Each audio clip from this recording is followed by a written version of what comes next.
Stars shine bright on screen, but what happens when the spotlight fades? This story reveals how famous actors planned their final moments. From wild party wishes to secret space missions, these Hollywood legends made sure their last act was unforgettable. Each star picked a unique way to say goodbye that matched their life and personality. Help us reach 500 subscribers because great memories are better when shared. Hit subscribe and ring that bell. Luke Perry, born October 11, 1966, passed away on March 4, 2019, after suffering a massive stroke. Best known for his role as Dylan McKay on Beverly Hills 90210, Perry's final wish reflected his deep love for nature and sustainability. Instead of a traditional burial, he chose to be laid to rest in a biodegradable mushroom suit designed to break down the body naturally and enrich the soil. His daughter, Sophie Perry, confirmed his wish, stating he was passionate about eco-friendly solutions. Perry was buried on his farm in Tennessee, ensuring his final legacy aligned with his values of environmental responsibility. Aretha Franklin, born March 25, 1942, passed away on August 16, 2018, from pancreatic cancer. The Queen of Soul's final farewell was as grand as her legendary career. Unlike many celebrities who opted for simplicity, Franklin had 3 outfit changes during her multi-day public viewing, each reflecting her signature style and elegance. She was laid to rest in a gold-plated Promethean casket at Woodlawn Cemetery in Detroit, the same type used for Michael Jackson and James Brown. Her funeral was a star-studded, music-filled event, honoring a voice that changed history and a woman who embodied grace and power. Elizabeth Taylor, born February 27, 1932, died from congestive heart failure on March 23, 2011. She orchestrated a memorable final act for her funeral, directing that it starts 15 minutes after the planned time, ensuring she would be late to her own service. This display highlighted her vivid and rebellious character, which captivated audiences for years. Alongside this timing quirk, she chose to be buried with her favorite diamond earrings, adding a touch of her renowned glamour to her departure. Her final resting place at Forest Lawn Memorial Park in California remains unmarked, likely to maintain a measure of privacy amidst her celebrated life. Bela Lugosi, born October 20, 1882, died of a heart attack on August 16, 1956. His interment paid homage to the character that defined his career, Dracula. Lugosi was buried in his iconic cape, symbolizing his deep connection to this role. Despite his fame, he faced severe financial issues and passed away with little to his name, contrasting sharply with his character's immortal allure. His burial was a quiet event attended by close relatives and friends, and his final resting place at Holy Cross Cemetery in California has become a pilgrimage site for his admirers, cementing his legacy as the quintessential Dracula. Pola Negri, born January 3, 1897, died on August 1, 1987, from pneumonia. A figure famed for her expressive presence both on and off the screen, Negri's last burial request introduced an element of enigma to her legacy. She wished to be interred with a vial of Rudolph Valentino's ashes, a heartfelt tribute to her intense and storied romance with the silent film icon. The realization of this request remains uncertain, adding to the mystique that surrounds her story, as Valentino's ashes were never formally dispersed. Negri's resting place in Calvary Cemetery in Los Angeles is embellished with elaborate European-style carvings, reflecting her lavish character and the dramatic narrative of her career. Tallulah Bankhead, born January 31, 1902, succumbed to pneumonia compounded by emphysema on December 12, 1968. Renowned for her raspy voice and scandal-ridden existence, Bankhead's last wish mirrored the unconventional nature of her career. She chose to be buried with a bottle of bourbon, a pack of cigarettes, and a Bible, a collection that captured the intricate facets of her dynamic persona. Her burial was in her family's plot at St. Paul's Churchyard in Maryland, away from the Hollywood limelight. This site, selected for its closeness to her southern roots, showcases her affinity for mixing humor, defiance, and a hint of sentimentality throughout her life and in her final farewell. Clark Gable, Born February 1, 1901, died from coronary thrombosis on November 16, 1960. Celebrated as the King of Hollywood, Gable's burial site was a heartfelt testament to his lasting love. He was buried next to Carole Lombard, his third wife, who perished in a plane crash. Their joint grave at Forest Lawn Memorial Park in Glendale, California, features a plain marker demonstrating Gable's choice for simplicity over Hollywood opulence. This reserved memorial embodies his profound, lasting sorrow and the subdued grace he desired to maintain.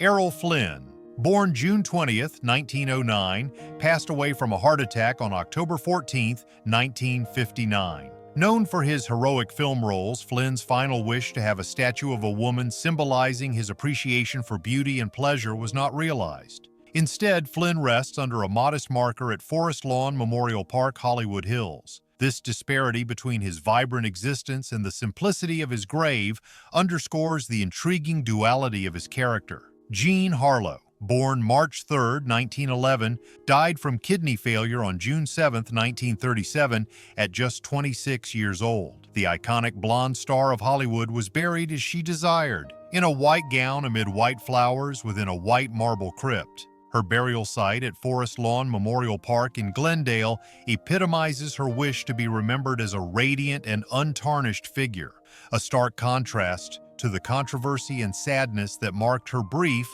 yet influential career. Her majestic final resting place is a fitting homage to a luminary taken too soon. Mary Pickford, born April 8, 1892, died from a cerebral hemorrhage on May 29, 1979.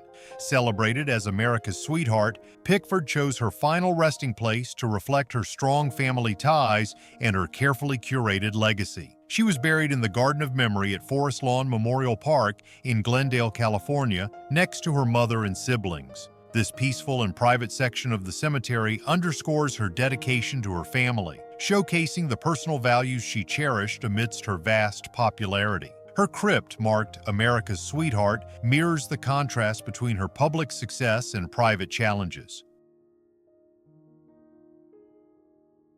Rudolph Valentino, born May 6, 1895, passed suddenly from peritonitis on August 23, 1926, at 31 years old. The iconic actor's final resting place is as storied as his swift and illustrious career.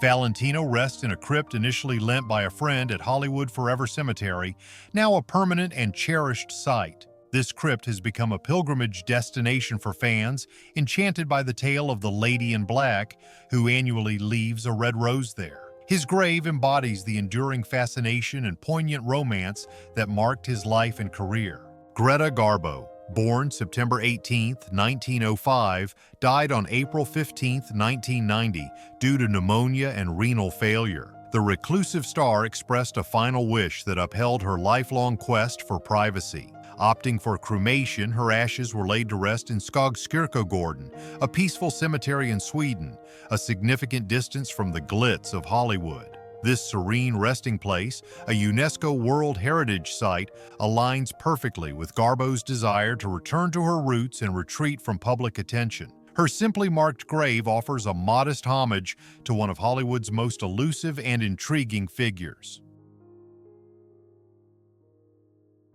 Mae West, born August 17, 1893, died from a stroke on November 22, 1980. Known for her sharp wit and vibrant personality, West's funeral mirrored the flamboyance of her career. She was interred in Cypress Hills Cemetery in Brooklyn, New York, within the family mausoleum, a site that connects back to her origins in the city of her birth. Her crypt, marked with the words "I'm no angel," pays homage to one of her most iconic roles and captures her bold spirit. Her final resting place perfectly embodies her persistent charisma and the glamorous life she embraced, keeping her legacy alive even after her passing. W.C. Fields, born January 29, 1880, passed away from a stomach hemorrhage on December 25, 1946. Renowned for his comedic brilliance and critique of social conventions, Fields often joked he'd prefer to be in Philadelphia rather than California. Contrary to his preference, he was buried in Forest Lawn Memorial Park in Glendale, California. The lack of his often-quoted epitaph on his grave marker presents a subtle tribute for a man known for his larger-than-life persona, introducing a touch of irony to his final resting spot. Field's interment in California has fueled both curiosity and debate, enhancing the mystique of his comedic legacy. Theda Bara. Born Theodosia Goodman on July 29, 1885, died from stomach cancer on April 13, 1955. As the quintessential vamp of the silent film era, Bara's last request was to have her ashes scattered in the Pacific Ocean, significantly diverging from the dark, enigmatic roles she portrayed. Executing her wishes was delayed, as her ashes were retained by her relatives for years before finally being dispersed in the ocean, fulfilling her directive. The postponement in fulfilling her final wish, combined with the destruction of much of her filmography in a fire, deepens the mystery that surrounds her, continuing her legacy as a compelling figure in Hollywood history. James Doohan, cherished for his role as Scotty in Star Trek, was born on March 3, 1920, and passed away on July 20, 2005. Although he never achieved his dream of space travel in life, his final wish was poignantly realized after his death. In 2008, a portion of Doohan's ashes was launched on SpaceX's Falcon 1 rocket, although the mission failed minutes after launch. A subsequent attempt in 2012 was successful, with his ashes making over 70,000 orbits aboard SpaceX Falcon 9. In an extraordinary covert operation, Richard Garriott, one of the first private citizens to visit the International Space Station, secretly brought another portion of Doohan's ashes aboard the ISS in 2008. Garriott hid them under the floor of the Columbus module, along with a laminated photo of Doohan, without the knowledge of space authorities. This secret tribute remained undisclosed for years, fulfilling Doohan's dream in a way that mirrored the adventurous spirit of his Star Trek character. Garriott later shared, "It was completely clandestine. His family was very pleased that the ashes made it up there, but we were all disappointed we didn't get to talk about it publicly for so long. Now enough time has passed that we can." Janis Joplin, born January 19, 1943, passed away on October 4, 1970, from a heroin overdose. The rock legend, known for her electrifying performances and free-spirited nature, left behind a unique final request that reflected her love for celebration. In her will, Joplin set aside $2,500 to fund a party for her friends at her favorite bar, the Lion's Share in San Anselmo, California. The invitation read, "Drinks are on Pearl," a nod to her famous nickname. Her ashes were scattered in the Pacific Ocean, ensuring her last farewell was just as unforgettable as her music. Joan Crawford, born March 23, 1905, passed on May 10, 1977 from a heart attack. Her last wishes painted a picture of both glamour and personal strife. With a dominant presence in film, Crawford opted for cremation and a simple burial in a crypt at Ferncliff Cemetery in New York, far from the sparkle of Hollywood. She notably cut her two eldest children out of her will, a move that echoed the complicated relationships she had in life. Her crypt, as subdued as her burial choice, stands in sharp contrast to her typically vibrant public image. Wallace Reid, born April 15, 1891, passed away on January 18, 1923, from complications stemming from morphine addiction. A celebrated figure in silent films, Reid's last wish was deeply personal and poignant. He was interred with a silver locket containing a photo of his wife, Dorothy Davenport. This act underscored the intense affection and remorse he felt towards his family, overshadowed by his struggle with addiction, which started as a prescribed remedy for an injury. Reid's burial site at Forest Lawn Memorial Park in Glendale, California, is markedly modest, mirroring his transition from a celebrated cinema icon to a life troubled by personal challenges. These stories show the real people behind the famous faces. Each star chose a goodbye that told their own special story. What would be your ultimate final wish? Drop a comment and share.